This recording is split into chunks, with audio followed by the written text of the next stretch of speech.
Stephen Moore and Larry Kudlow are. The president has been fixated on this May 1st date.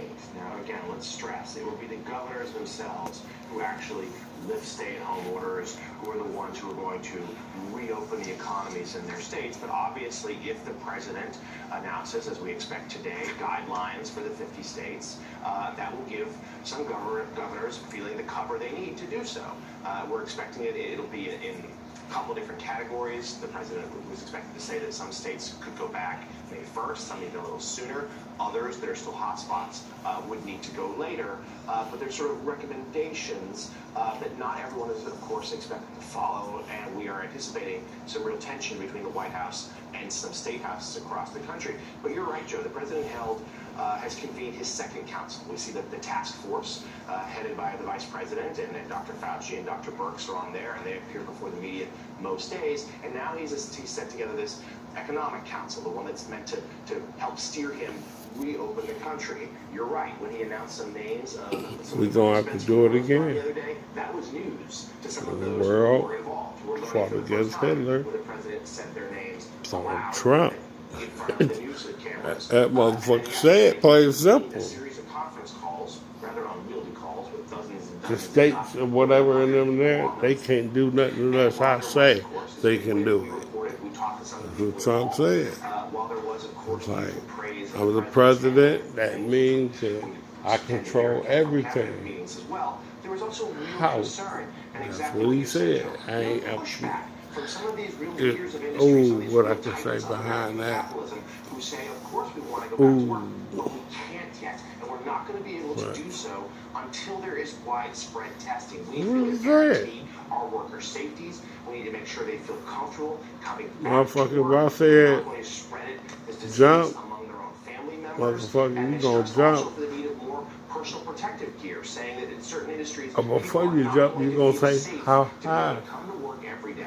Donald And Trump they urged said. the president to tap the brakes and to make sure this was really thought through before he really pushes to reopen the economy again. But it does seem that he's ready to go, at least with some parts. He's losing money.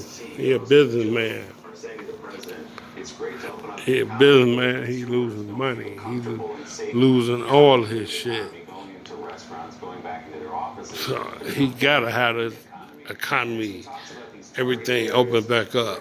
He's gonna say, "Oh, I'm gonna order it to open it back up." And motherfucker look at it like, "Shut the fuck up and sit down." Stupid ass. Trump. Had an outbreak at one pork processing plant, a bunch of cases in that state, less than 1 million people population there, but still Governor Noem there in that state hasn't put that in place. And she says the rules that govern our bigger cities like Sioux Falls shouldn't apply to the smaller towns, in the state. And the mayors of those small towns are saying, okay, but the closest hospital is 30 miles away. If everybody in my town gets sick, that hospital is overwhelmed. So this is not just a New York City problem.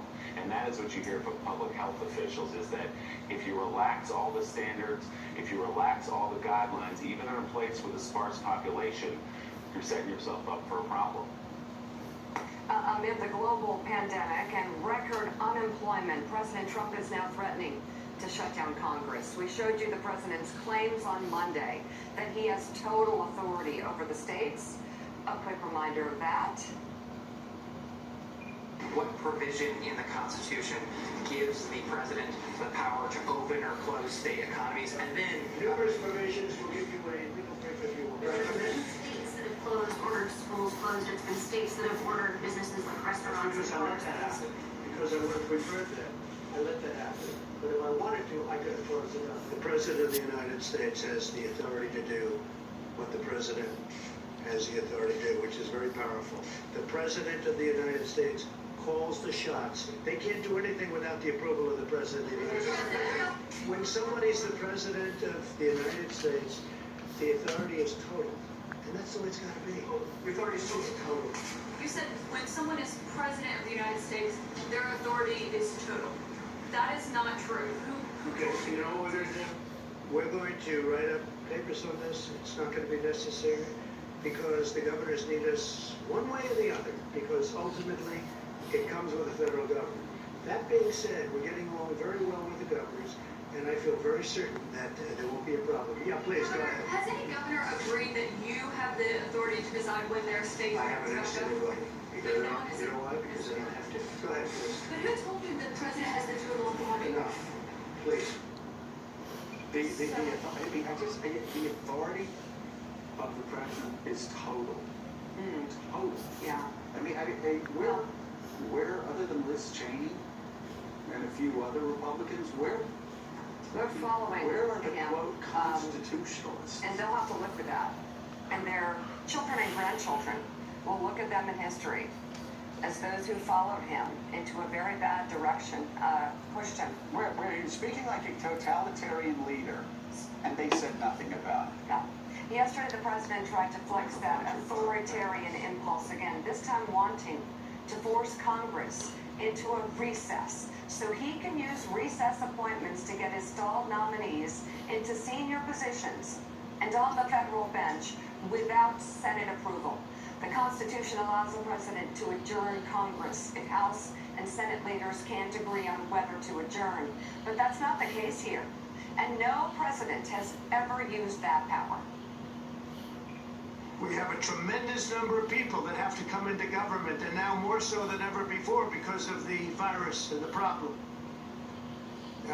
We have to do it, and we have to do whatever we have to do. Earlier last month, you were in the oath of office talking about now is not the time for partisanship. How will that act lower the partisanship in this town, and could it potentially hinder your ability to get something done on coronavirus? You know, look, it's been a very partisan government for a long period of time, not just this administration. You could go back into the last two administrations, you've seen a lot of partisanship. But I have a very strong power.